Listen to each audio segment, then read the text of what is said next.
Hi, I'm Liv, and welcome back to the Book Nook.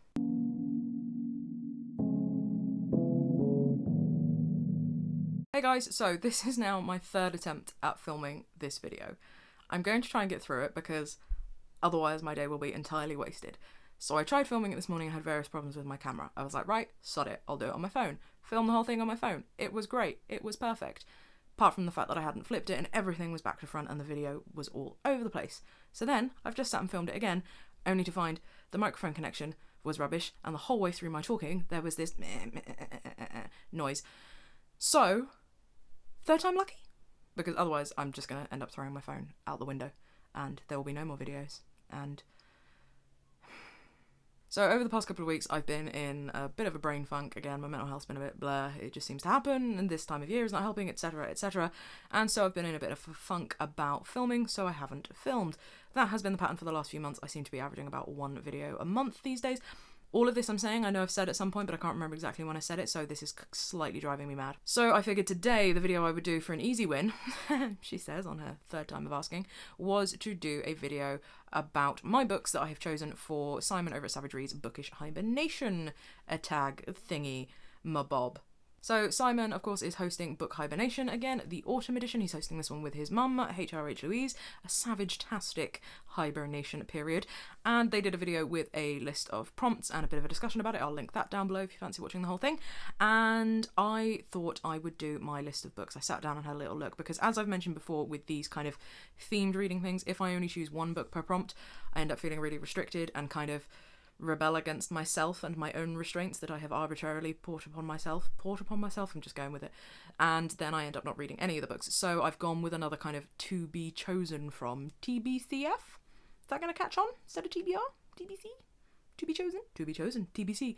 No, but that's to be confirmed, isn't it? Never mind. So for some of the prompts I picked about half a dozen titles, for some of them only one or two, but we're going to go through them now. The first one is super easy because I don't have to pick it, and that is the group read, which is The Wolf Den by Elodie Harper. So this has kind of been billed as almost like a Roman Circe. It is set in Pompeii, and it's about a woman who works in a brothel, and to be honest with you, when it first came out I was a bit meh, but I think that's because I was a little bit over all the Greek retellings and all the retellings in general, but I'm willing to reevaluate my relationship considering this book was on offer in a supermarket. Naughty me. So if I don't like it, it can just go to somebody who will appreciate it more. I am trying to rally within me every last ounce of acting ability that I may have had over the years, because I am rapidly losing enthusiasm for any and all of these books because I've spoken to myself about them so many times today. Anyway, the first prompt is books that riff on myth or legend.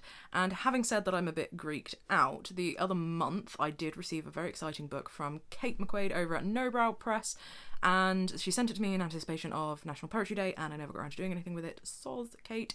And that is These Great Athenians by Valentine Carter. Now this is a book of kind of poetry and prose poetry with retelling voices that are seldom heard within Greek myths and stuff. And this book is absolutely gorgeous. It's got this lovely gold foiling, it's got different coloured sprayed edges for each character, but B, because when I was on my masters, I think it was, I'm pretty sure, I still, having had said this 3 times today, I'm still not 100% sure, but I'm pretty sure it was when I was doing my masters, I did a kind of poetry retelling of Persephone and what have you. So with this, I'm quite interested to see how it should actually be done. So thanks very much to Kate at Nobrow Press for this one, and again, sorry I haven't got around to doing anything with it sooner, but this is going to sit very nicely in my grubby little mitts during autumn book hibernation.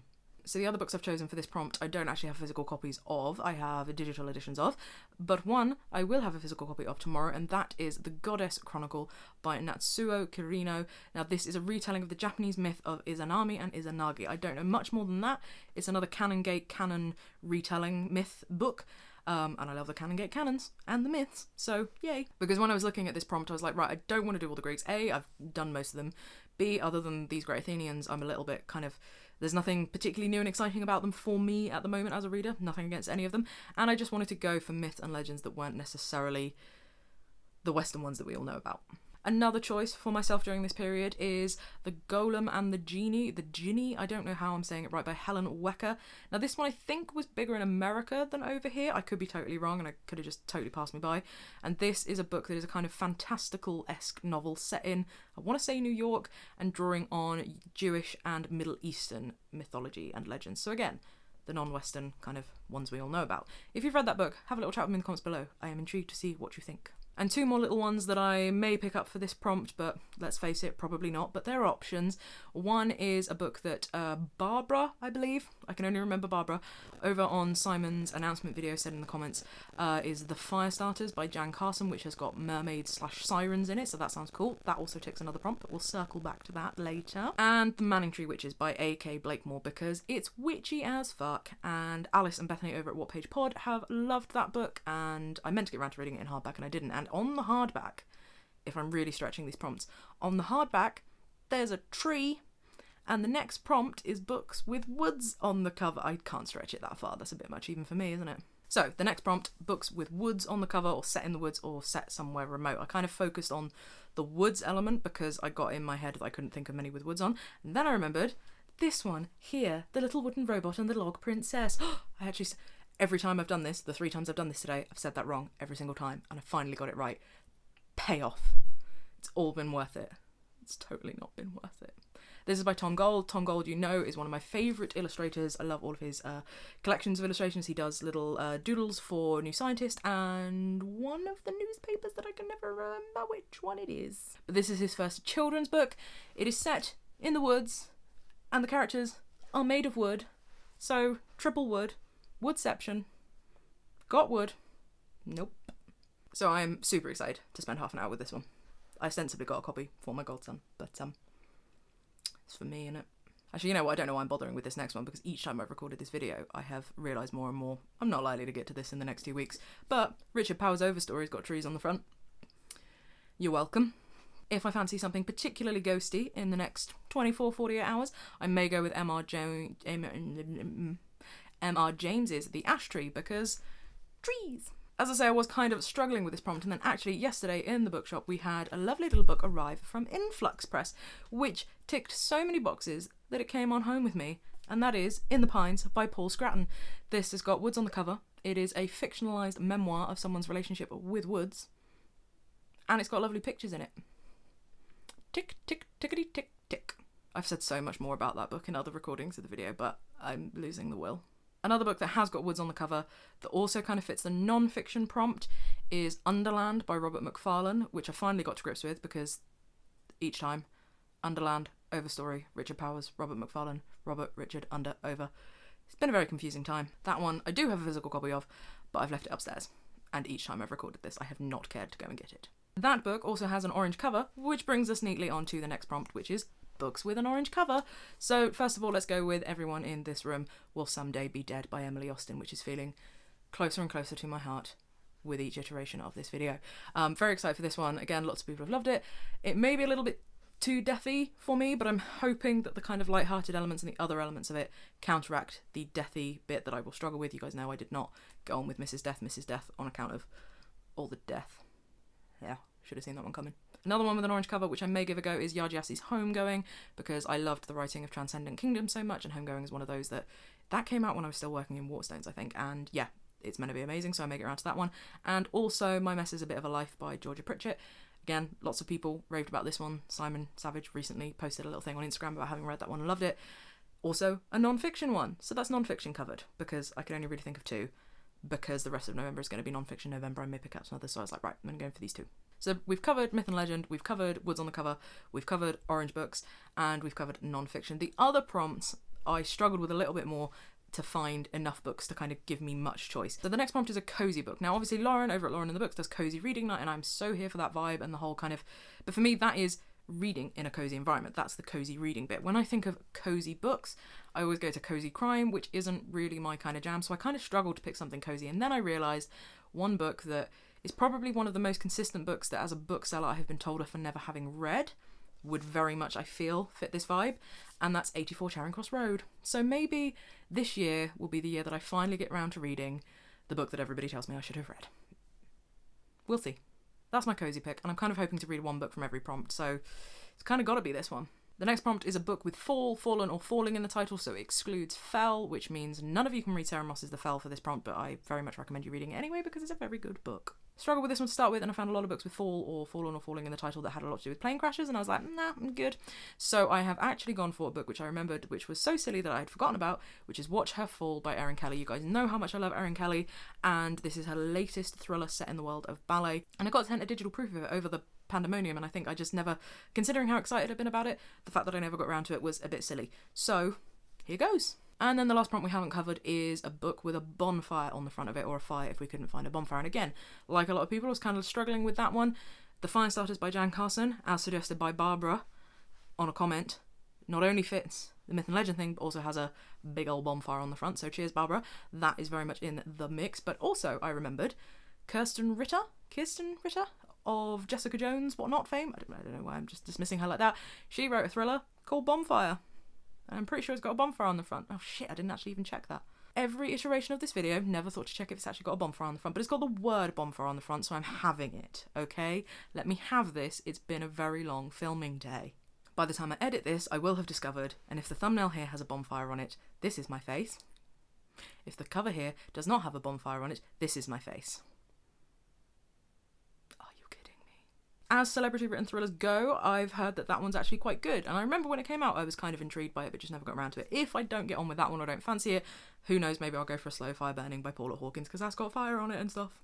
So, at the third time of asking, she says, hoping against all odds that something else won't have gone wrong with the recording when I go back to it. In which case this would have been the loneliest waste of a time today. But, third time of asking, those are my books to choose from for the autumn book Hibearnation. That's kind of my reading plan for at least the beginning of November.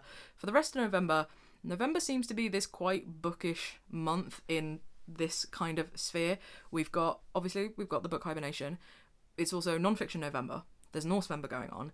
And Simon Thomas over at Stuck in a Book on Twitter, is going to try and read a novella every day of November. Now that is way too ambitious for my taste, but I like the idea of novellas in November. So he's going with #NovNov, which I really like. I do also like Novellavember, because it sounds like a lovely spell. It sounded less and less fun each time I've said it today, but I'm trying to retain some joy. Novellavember. So while I absolutely know that I cannot manage a novella every day in November, I do very much like the idea of trying to read more novellas in November, particularly because my attention span at the moment is this big. I have been addicted to this fucking thing, my phone, for the last, couple of weeks, and it's been driving me mad. So I think because my attention span has eroded down, other than these book Hibearnation books, novellas will suit my reading taste. So I'm going to give that a go. I'm probably not going to do much by way of Norsemember this year, purely because I think I went quite hard on it last year by my standards and did quite a few videos on it, and I've kind of exhausted my knowledge on it. There have been some new Norsemember books, and maybe I will do a quick video on sort of new Norse related publishing over the last 12 months, but I kind of feel like give it a couple of years and it will be worth refreshing, but we'll see. It is also, as I say, non-fiction November. I don't know how much non-fiction I'll manage.